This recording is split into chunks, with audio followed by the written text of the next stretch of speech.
नमस्कार फ्रेंड्स।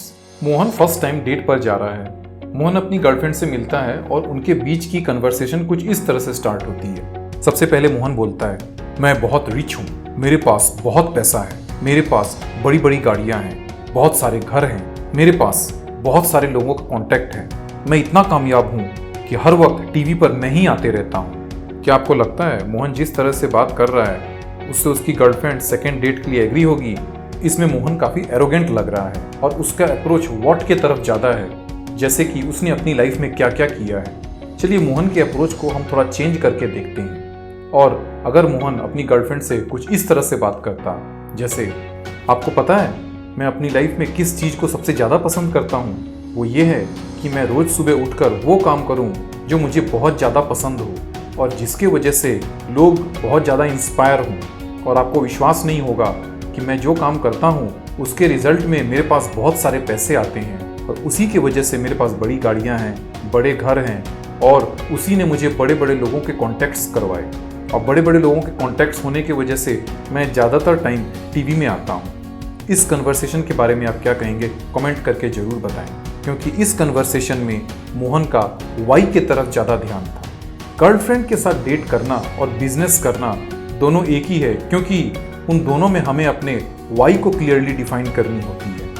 आज हम जिस बुक का रिव्यू करने वाले हैं उसका नाम है स्टार्ट विथ वाई और इसको सिमन्स ने लिखा है। राइटर इसमें एक्सप्लेन करते हैं कि हमारे सक्सेस हमारी वाई पर डिपेंड करती है, ना कि व्हाट पर। अगर आप हमारे चैनल पर पहली बार आए हैं तो चैनल को सब्सक्राइब जरूर करें और बेल आइकन को प्रेस कर दें। हम अपने चैनल पर सेल्फ हेल्प टॉपिक के बुक समरीज और बायोग्राफी देते हैं। So let's start.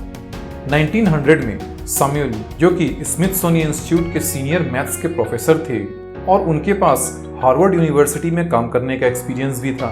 यूएस में उस समय के जितने भी पावरफुल लोग थे, चाहे वो गवर्नमेंट में हो या बिजनेस से रिलेट रखते हों, सब उसके फ्रेंड थे। तभी उनको वॉर डिपार्टमेंट ने एक स्पेशल प्रोजेक्ट दिया जिसके लिए उनको उस वक्त $50,000 की फंडिंग भी मिली थी और उनका प्रोजेक्ट था एरोप्लेन बनाना। सैमुअल ने उस प्रोजेक्ट को कंप्लीट करने के लिए उस समय के ब्रिलियंट लोगों को अपनी टीम में रखा, काफी रिसोर्सेज कलेक्ट किया। सबको लग रहा था कि सैमुअल का प्रोजेक्ट सक्सेसफुल हो जाएगा, पर कुछ ही दूर पर राइट ब्रदर्स अपने अलग ही एक्सपेरिमेंट में लगे हुए थे। उनके पास ना तो फंडिंग थी, ना गवर्नमेंट का सपोर्ट था, ना कोई बहुत ज्यादा एजुकेटेड पर्सन थे। फिर भी 17 दिसंबर 1903 को उन्होंने हिस्ट्री क्रिएट की और पहला फ्लाइंग ऑब्जेक्ट उन्होंने इन्वेंट किया। आखिर राइट ब्रदर्स इसको कैसे कर पाए? हम देखते हैं कि दोनों के पास हाईली मोटिवेटेड टीम थी, दोनों के पास स्ट्रॉन्ग वर्क एथिक्स था, पर जो चीज राइट ब्रदर्स के पास थी वो सैमुअल की टीम के पास नहीं थी, वो था उनका वाई। क्योंकि जैसे ही सैमुअल को पता चला कि राइट ब्रदर्स ने इन्वेंट कर लिया है सबसे पहला फ्लाइंग ऑब्जेक्ट, वैसे ही उन्होंने ये प्रोजेक्ट को ड्रॉप कर दिया। ऐसा क्यों होता है कि एप्पल के प्रोडक्ट लॉन्च होने के पहले ही सेल आउट हो जाते हैं? ऐसा क्यों होता है कि हार्ली डेविडसन के लोगों को लोग अपने बॉडी पे टैटू बनवा देते हैं? ऐसा क्यों होता है कि सिर्फ साउथ वेस्ट एयरलाइंस ही वर्ल्ड का मोस्ट प्रॉफिटेबल एयरलाइंस है? और ऐसा क्यों होता है कि कुछ ही लीडर्स हैं जिनको हिस्ट्री में याद रखा जाता है? ये इसलिए पॉसिबल है क्योंकि इन सब ने अपने वाई पर फोकस किया है। एक सर्वे किया गया, उसमें बहुत सारे बिजनेसमैन से पूछा गया कि आपके कस्टमर आपके पास वापस क्यों आते हैं? मैक्सिमम का कहना था कि हमारे कस्टमर हमारे पास हमारी बेटर क्वालिटी की वजह से, हम जो गुड फीचर्स देते हैं, हमारे अट्रैक्टिव प्राइस की वजह से और फाइनली हमारे गुड सर्विस की वजह से हमारे कस्टमर वापस आते हैं। यहाँ पर मैक्सिमम कंपनी को अपना वाई पता ही नहीं है, क्योंकि ज्यादातर कंपनी अपने व्हाट पर फोकस करती है। ह्यूमन बिहेवियर को दो तरह से इन्फ्लुएंस किया जाता है, या तो हम उसको मैनिपुलेट करके या फिर हम उसको इंस्पायर करके। ज्यादातर बिजनेस में सेल्स और मार्केटिंग के लिए मैनिपुलेशन टेक्निक ही यूज की जाती है। कुछ समय के लिए प्राइस को ड्रॉप कर देते हैं, अट्रैक्टिव प्रमोशंस का एड रन कर देते हैं, वगैरह वगैरह। पर कुछ लीडर्स हैं जो मैनिपुलेशन के बदले इंस्पायर को यूज करते हैं, क्योंकि उनको उनका वाई पता होता है और इसी के वजह से वो अपने कस्टमर्स और एम्प्लॉयज दोनों को मोटिवेट कर पाते हैं। आइए वाई के कॉन्सेप्ट को समझते हैं। इसके लिए हमें राइटर के थ्रू दिया गया द गोल्डन सर्कल समझना होगा।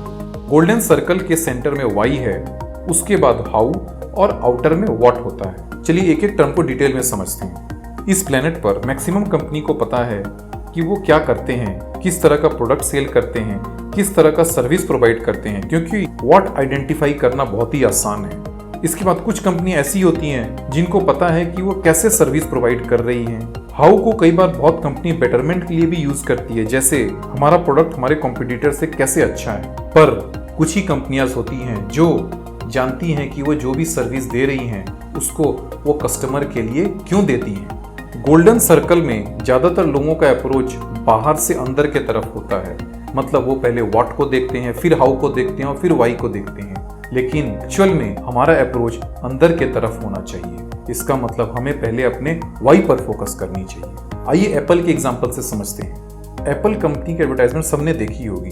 अगर एप्पल कंपनी दूसरी कंपनी की तरह एडवर्टाइज करती तो वो कुछ इस तरह से होता। हेलो कस्टमर, हम एप्पल कंपनी हैं। हम बहुत अच्छा कंप्यूटर और फोन बनाते हैं। हमारे प्रोडक्ट के डिजाइन वर्ल्ड क्लास हैं, सिंपल टू यूज है और यूजर फ्रेंडली है। क्या आप हमारे प्रोडक्ट को खरीदेंगे? इस तरह के ऐड को देखकर आप कभी भी प्रोडक्ट को नहीं खरीदेंगे, क्योंकि इसमें व्हाट ज्यादा डिफाइन किया हुआ है। चलिए अब हम एप्पल कंपनी के एक्चुअल सेल्स एडवर्टाइजमेंट को सुनते हैं। हम जो करते हैं वो इसलिए कि हमारे अंदर चैलेंजिंग स्पिरिट है, क्योंकि हमारी सोच अलग है।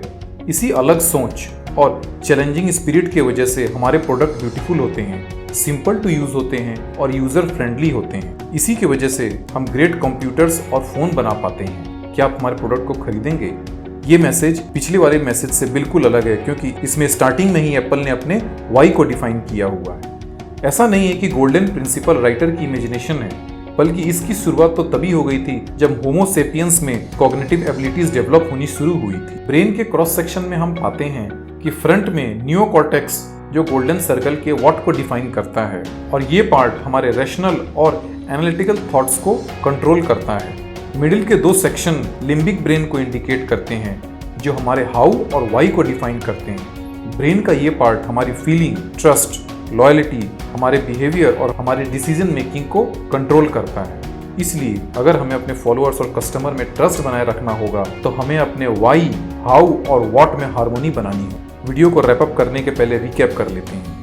हम जो भी काम करते हैं हमें सबसे पहले अपने वाई पर फोकस करनी चाहिए। जैसे एप्पल का वाई है थिंक डिफरेंटली, वो जो भी करते हैं कुछ अलग ही करते हैं। जब आपका वाई क्लियर हो जाए तब आप अपने हाउ पर फोकस करें, क्योंकि हाउ हमारे वैल्यूज और प्रिंसिपल होते हैं जो हमें गाइड करते हैं हमारे डेली रूटीन में डिसीजन लेने में। और लास्ट में इन दोनों की हार्मोनी की वजह से हमारा प्रोडक्ट और सर्विस जो हम कस्टमर को देते हैं वो व्हाट के थ्रू आता है। आपको हमारी कोशिश कैसी लगी कमेंट करें। वीडियो पसंद आया तो लाइक और शेयर जरूर करें। हमारा नेक्स्ट वीडियो 5 दिसंबर को आएगा। Till then, thanks for patience.